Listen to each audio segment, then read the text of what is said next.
Alhamdulillah, hamdan katsiran thayyiban mubarakan fi wa mubarakan alaih. Asyhadu an la ilaha illallah wahdahu la syarikalah wa asyhadu anna Muhammadan abduhu wa rasuluh alladzi la nabiyya ba'dah.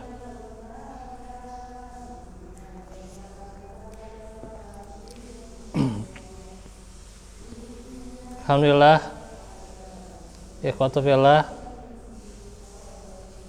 kembali lagi di hari ini,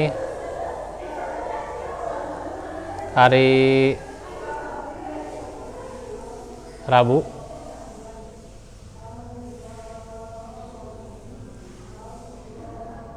yang kita di Rabu sore ini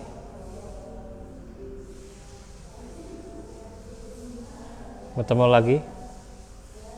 Yang sebelumnya mohon maaf, kemarin ada panggilan mendadak ya, untuk mengisi tempat lain ya. Jadi saya hanya izin tuh ya, tuh. Insyaallah pekan ini jadi Rabu dan Kamis ya. Rabunya kita membahas seputar bagaimana menuju negeri keabadian.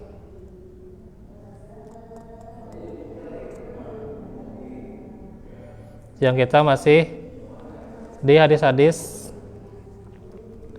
seputar keadaan ruh di alam barzakh.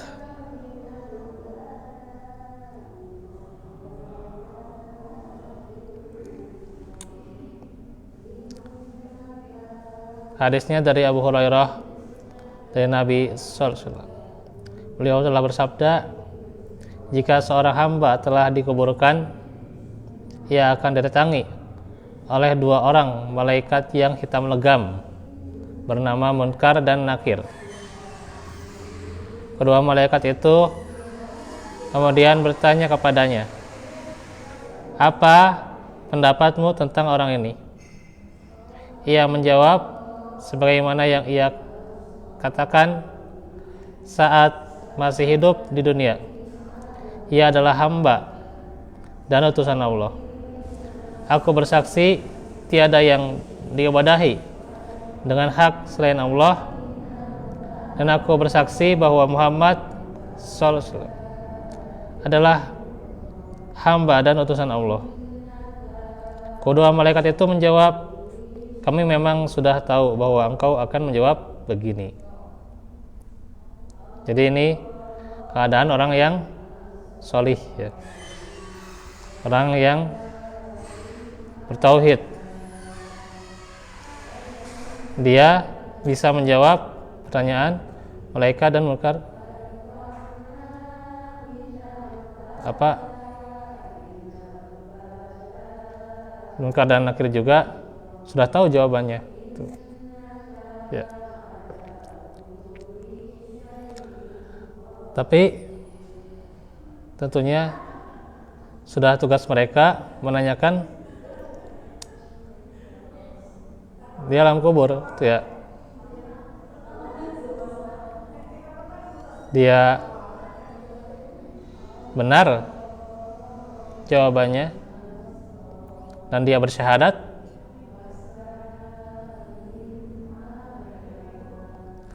maka balasannya lalu kuburnya diluaskan untuknya sejarak 70 hasta. Luas sekali berarti ya. Dan dia diberi cahaya yang terang. Kedua malaikat itu berkata, sekarang tidurlah dengan tenang. Ya, 6 sholihan. Ia menjawab, saya akan kembali untuk memberitahukan keadaan saya kepada keluarga saya Kedua malaikat itu menjawab, tidurlah sebagaimana seorang pengantin baru tidur, ya. Ini hadisnya. Dan tidak bangun kecuali setelah dibangunkan oleh istri yang paling ia cintai. Tidurlah dengan tenang sampai Allah membangkitkanmu, ya. Sampai di hari kebangkitan. Itu orang yang beriman, ya. Jadi balasan untuk dia adalah senantiasa mendapatkan kenikmatan demi kenikmatan. Di antaranya kenikmatan diluaskan sejarak 70 hasta, ya, kuburnya itu, dan diberi cahaya yang terang. Disuruh untuk tidur, ya, tidur yang nyaman. Hingga malaikat itu menjawab, tidurlah sebagaimana seorang pengantin baru, ya. Nah, itu pengantin baru itu kan tenang, ya, ya, di malam pertamanya, ya, tenang dan tidak dibangunkan kecuali oleh istri, itu, ya, luar biasa tuh.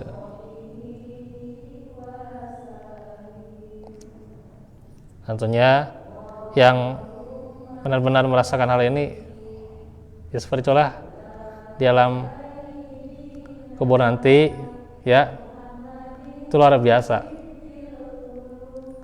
Kalau bisa menjawab pertanyaan malaikat Munkar dan Nakir.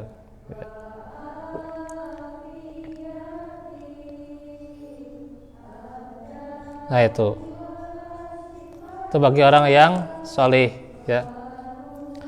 Adapun orang yang munafik, ia akan menjawab, saya mendengar orang mengatakan ini, orang-orang mengatakan begini dan begitu, maka saya ikut mengatakan hal yang sama, entahlah, saya tidak tahu. Kedua malaikat itu menjawab, memang kami sudah mengetahui bahwa engkau akan menjawab demikian. Lalu diperintahkanlah kepada bumi untuk menjepit, ya. Lipatlah orang ini. Bumi pun segera melipat-lipat orang itu sehingga tulang-tulang persendiannya remuk redam, ya. Demikianlah ia terus-menerus disiksa sampai hari Allah membangkitkannya dari pembaringan tersebut, ya. Yang ini hadis riwayat Tirmidzi, menyatakan hasan dalam Sahih Al-Jami As-Shaghir dan dalam Sahih At-Targhib wa Tarhib. Jadi orang munafik itu, ya, dia ikut-ikutan, ya, sehingga, ya, ikutan, ya, itu mengatakan hal yang sama, ini dia seorang inilah, gitu. Tidak dikatakan seperti orang yang beriman tadi, ya. Bahkan sampai mengatakan saya tidak tahu, ya. La a'lam, ya. Maka ia disempitkan, ya, sempitkan kuburnya hingga remuk, ya. Terus disiksa, ya, Masya Allah. Gambaran kehidupan orang-orang mukmin yang solih dan orang-orang kafir, munafik atau banyak berbuat dosa selama di alam barzakh sampai terjadinya hari kiamat dijelaskan oleh hadis Barra bin Azib yang telah disebutkan pada pembahasan sebelumnya. Dalam hadis tersebut dijelaskan, lalu nyawa orang mukmin itu dikembalikan kepada jasadnya. Kemudian dua orang malaikat datang kepadanya, menundukkannya dan bertanya kepadanya, siapa Rabbmu? Yang menjawab, Rabbku adalah Allah. Kedua malaikat itu lagi bertanya, apa agamamu? Yang menjawab, agamaku adalah Islam.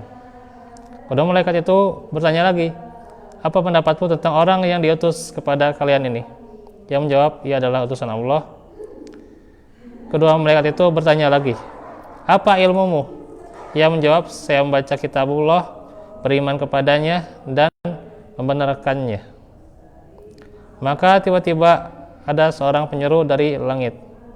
Allah yang berseru, hambaku ini telah berkata jujur. Hamparkanlah untuknya hamparan dari permadani surga. Kenakan padanya pakaian dari surga, dan bukakanlah untuknya pintu menuju surga. Maka ia pun dikaruniai kesenangan dan bau harum semerbak dari surga, dan kuburnya diluaskan sejauh mata memandang.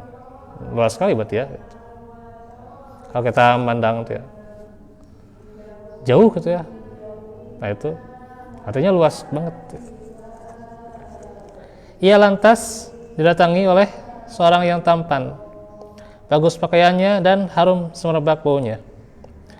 Ia berkata kepadanya, bergembiralah engkau dengan kenikmatan yang menyenangkan hatimu. Inilah hari yang dijanjikan untukmu. Ia bertanya dengan heran, siapakah gerangan engkau ini? Wajahmu sungguh wajah yang membawa berita gembira. Laki-laki itu menjawab, aku adalah amal solihmu. Mendengar itu, ia pun berdoa, ya Allah, tegakkanlah kiamat itu sekarang, sehingga aku bisa kembali kepada istri dan keluargaku. Nah itu orang yang solih ya, orang yang beriman.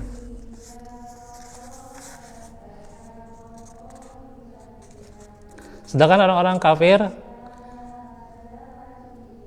nyawa orang kafir itu dikembalikan ke jasadnya, kemudian dua orang malaikat datang kepadanya, menundukkannya dan bertanya, siapa Rabbmu? Yang menjawab, la adri, ya, saya tidak tahu. Kedua malaikat itu bertanya lagi, apa agamamu? Yang menjawab, la adri, aku tidak tahu. Kedua malaikat itu bertanya lagi, apa pendapatmu tentang orang yang diutus kepada kalian ini? Yang menjawab, la adri, ya. Maka tiba-tiba ada seorang penyeru dari langit Allah yang berseru, hambaku ini telah berkata dusta. Hamparkanlah untuknya hamparan permadani dari neraka.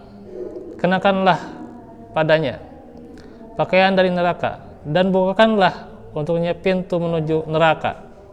Maka ia pun ditimpa oleh rasa panas dan racun neraka.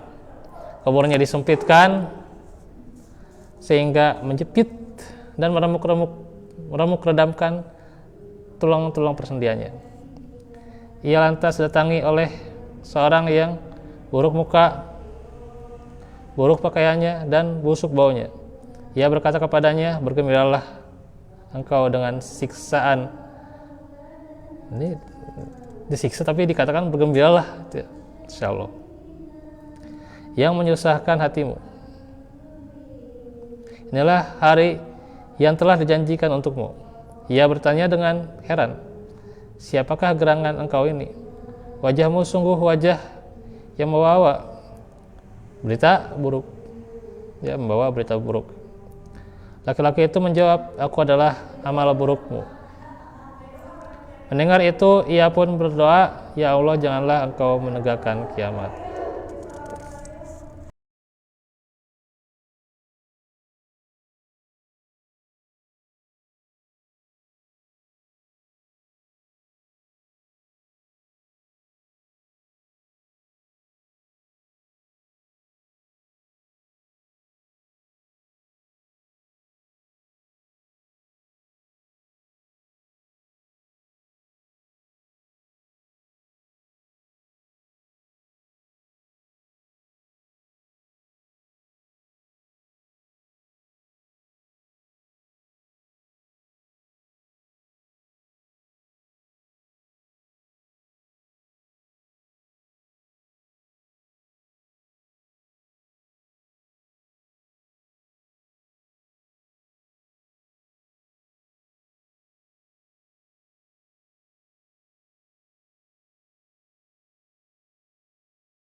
saat semata. Setelah itu kuburnya dilebarkan untuknya dan ia merasakan kenikmatan hingga hari kiamat kelak. Itu. Nah, nasibnya di alam barzah, Rasulullah menerangkan dalam hadis yang sahih dari Abdullah bin Umar radhiyallahu anhuma, dari Rasulullah, beliau telah bersabda, hadal ladzi taharraka lahul arsyu wa futihat lahu abwabus sama'i wa syahidahu sab'una alfan minal malaikati laqad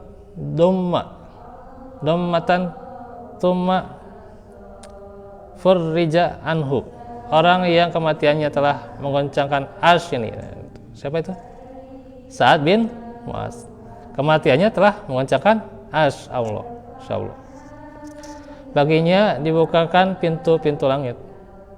Dan jenazahnya dihadiri oleh 70.000 malaikat. Ya. Meski demikian, ia telah dihimpit oleh kuburnya sekali himpitan. Ya. Kemudian tempatnya di alam kubur dilebarkan untuknya. Itu luar biasa. Ya. Orang-orang syuhada. Ya.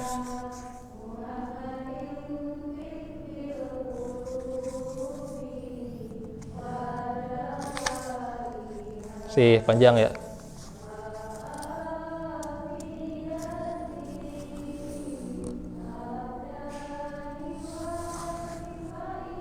Lalu bagaimana keadaan orang syuhada yang lain ya?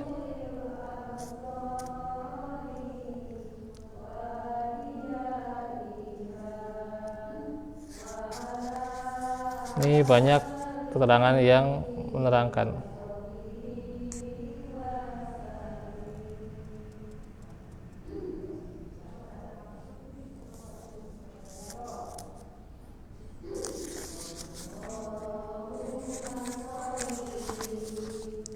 Insya Allah nanti kita akan jelaskan saja ya.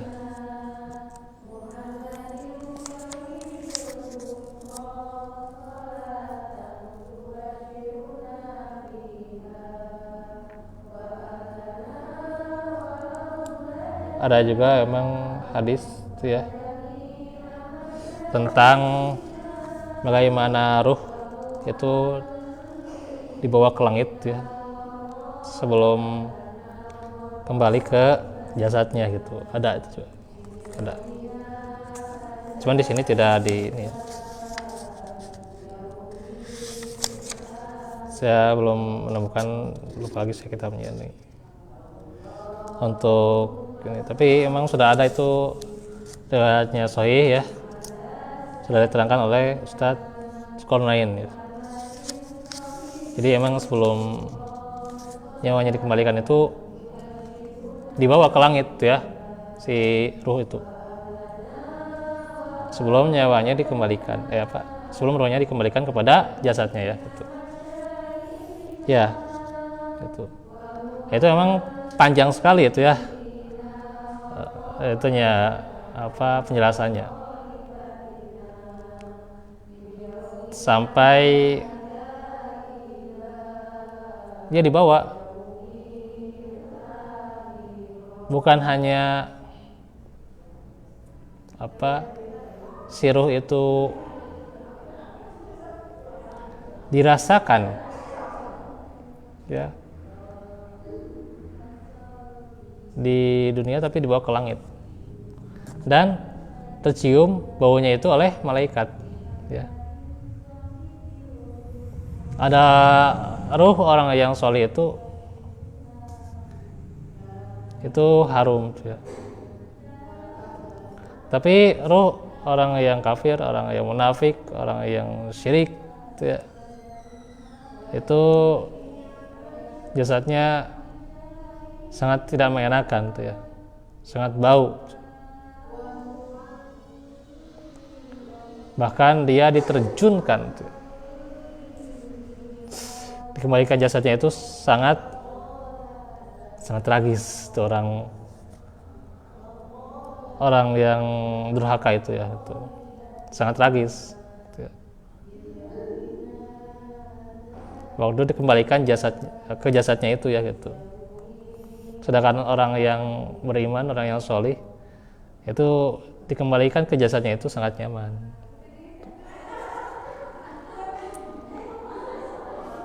Nah itu juga ada hadisnya. Cuman di sini mungkin karena judulnya adalah keadaan di alam barzakh, itu tidak diterangkan. Tuh. Ya.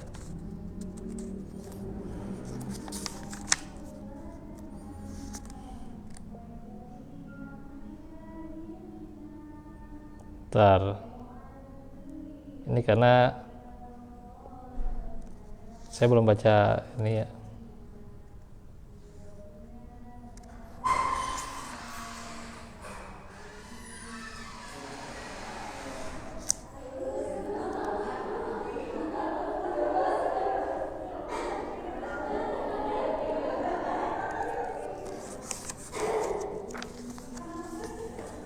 Nah itu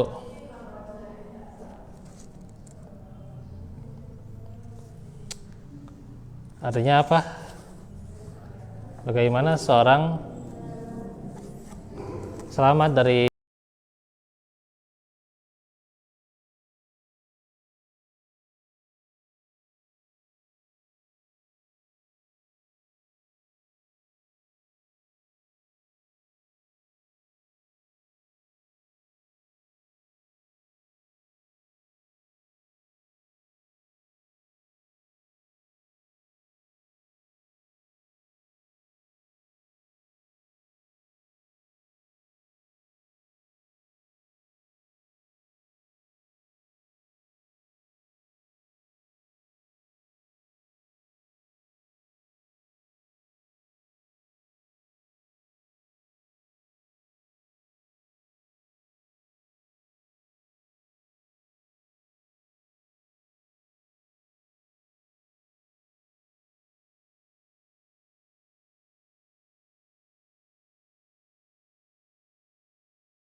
kalau amal kita sudah benar-benar sholih ya insya Allah ya. Nah, yang menjadi pertanyaan, sudah belum amal kita sholih itu ya? Sudah benar keikhlasannya kah? Ya, keikhlasannya, kualitas amalannya ya. Kalau fikih itu kan ada rukun, ada syarat sahnya ya, ada kaifiat ya. Kalau fikih ya amal-amalan itu kan seperti sholat, zakat kan, terus wudhu saja kan, haji itu ya, dan yang lainnya juga ya, ada kaifiatnya. Itu sudah benar belum? Sudah benar belum? Kalau belum benar Jangan harap untuk bisa menjawab pertanyaan malaikat munkar dan nakir. Ya. Jangan ngarap, ya. Jangan ngarap. Ya. Emang boleh sengarap itu ketika amalannya belum sesuai. Nah, itu. Jangan harap, ya.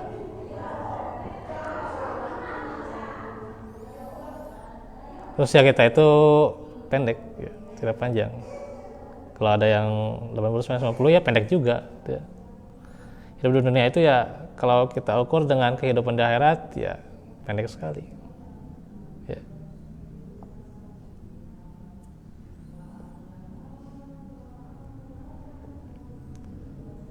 Dikatakan ya hanya kita itu 1,5 jam aja, gitu ya, sama dengan 1,5 jam saja, gitu ya, hidup di akhirat di dunia kalau hidup selama 60 tahun, gitu ya. Singkat ya. Kebayang, gitu ya. Selama hidup singkat itu kita melakukan apa ya? Jadi dari segi amal itu kualitasnya sampai mana? Sudahkah keikhlasannya? Sudahkah benar-benar mengharap wajah Allah? Dan juga sudahkah kaifiatnya benar? Syarat-syaratnya, kemudian juga rukun-rukunnya, sunnah-sunnahnya diamalkan, gitu ya, menjauhi yang makruh dalam amalannya, gitu ya. Di dunia menjauhi hal-hal yang makruh, gitu ya, berat, ya. Terus juga yang mubah juga bisa jadi ditinggalkan kalau bagi orang-orang tertentu, ya. Kenapa dia ingin maksimal ibadah? Dia tinggalkan nonton TV, ya. Nggak masalah, gitu ya, nggak masalah. Karena dia ingin lebih semangat ibadah, ya. Luar biasa, ya. Kalau ada yang demikian, ya, ya udah langka, zaman ini langka. Ya. Nah, orang sekarang ya gemerlapnya ya kita manusiawi lah, suka hiburan tuh ya, manusiawi gitu ya. Tapi ketika hiburan itu melalaikan ya, sehingga kita lupa amal kita ya itulah tuh. Terus juga amalan kita itu selain kualitasnya ya, kuantitasnya sudah sampai mana juga ya kuantitasnya. Jadi kualitas ya, kalau kualitas apa? Ikhlas, ittiba, itu ya, ikhlas, ittiba. Ittiba itu bisa apa? Banyak lagi itu ya penjelasannya itu. Kalau sholat ada rukun, ya, ada syarat sah sholat, ya. Ada hal-hal yang mubah dalam sholat juga, ada hal-hal yang makruh juga dalam sholat, ya gitu. Ada juga itu. Kita sudah tahukah ilmu-ilmu seperti itu? Ya. Minimal sudah paham, ya. Dari sini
kalau bikin ke asar saya paminta di pulang sekolah berarti pulang sekolah jam sore saten ya.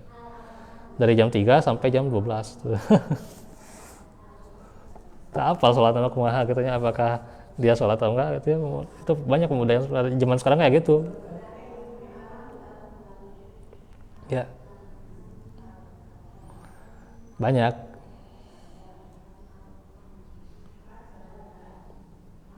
Kadang kalau sudah disodorkan Quran Sunnah hoream tuh, hoream ngaji kieu dah hoream eta hoream teh ya. Makanya kita berlindung Allah inni a'udzubika minal kasali kan, berlindung dari kemalasan tuh. Anda emang berat itu berat ya. Pas sholat subuh ya kita ya, pas sholat subuh baca Quran sekedap tilawah, terus ya hafalan lah gitu, boleh lah gitu, hafalan nambih gitu, hafalan lah setikmah judul amanya gitu. Terus itu nan candak tadi salimut ya, luar biasa lah. Ternyata mah soheh itu pasti pak. Soheh itu mah ya, candak tadi salimut ya. Dapat itu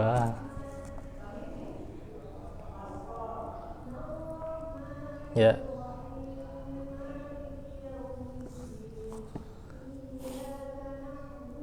Nah, itu. Bagaimana amalan kita berkualitas kalau seperti itu? Bagaimana amalan kita kuantitas untuk bisa menyelamatkan di alam barzah gitu? Aduh.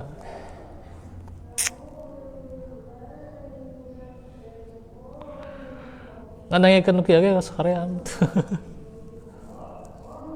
Jangan kan naikkan, saya cicing we kieu tah nya. Saya cicing we kieu saream pasti ya gitu. Naon cenah ustaz cicing wae itu, citerangkeun naon tuh. Ah itu. Ya. Kajian ke online gitu.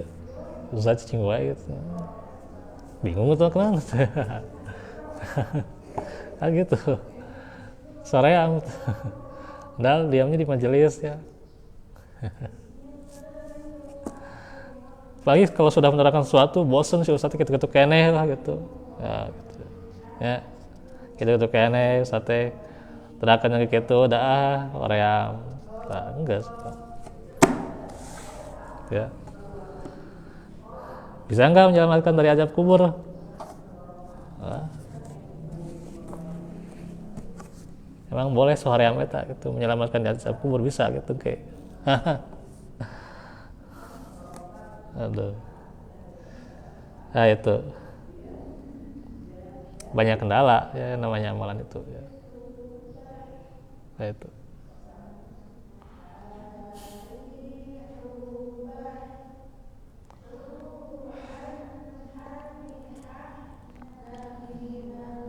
Terus juga apanya lagi lah itu terangkan dia panjang kena gitu. Si Raymond itu kan kadang-kadang gitu. Jadi inilah jadi introspeksi buat kita, bagaimana apakah sudahkah amalan kita bisa nanti jadi penyelamat dalam barzah nanti. Tentunya butuh konsistensi, butuh istiqomah, terus saling mengingatkan gitu ya, agar terus mengingatkan amal soleh ya, atau sobil hak atau sobil sobri gitu. Dan juga terus ya, senantiasa jadi kita perbaiki diri, terus bersih muhasabah tiap malam ya.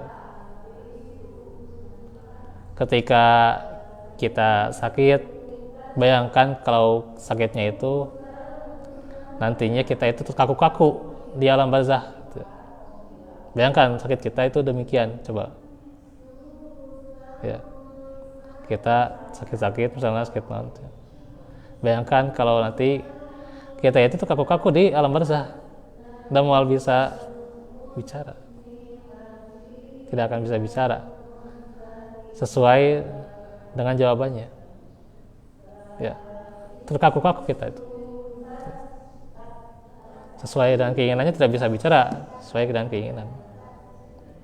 Yang menjawab itu amal kita, dari amal kita.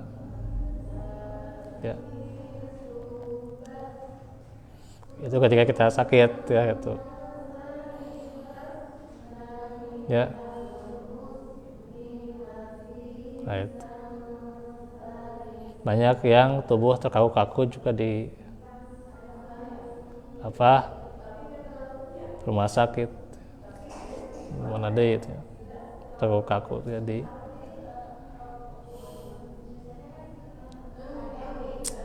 kasurnya itu ya. Dan apakah dari situ kita sudah merenungkan keadaan kita nantinya di alam barzakh, dah posisi-posisi yang seperti ini ngeri ya.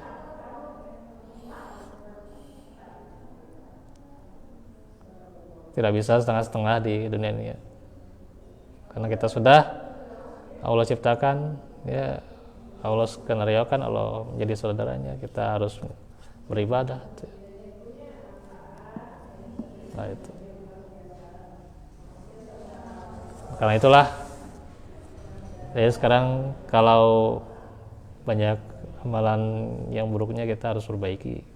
Kalau banyak amalan yang solehnya kita konsistenkan dia. Ya, pasti selalu merasa kurang dan kurang. Dan kalau sudah merasa kenyang, seolah-olah kenyang tidak akan beramal lagi, tidak akan menuntut ilmu lagi, ya itulah berbahaya. Ya, berbahaya. Ya. Nah itu. Maka demikian, amal itu tergantung kembali dari kita. Ya. Maka itu saja dulu ya. Insyaallah kita akan lanjutkan ini. Kalau saya terangkan lagi lebih panjang itu ya. Insyaallah nanti di kesempatan berikutnya ya. Besok insyaallah kita lanjutkan, temanya sudah ada ya. Wallahu fikum wallahu minkum. Rabbana atina fid dunya hasanah wa qina Aman nasudawat qafaf. Berikan hamba.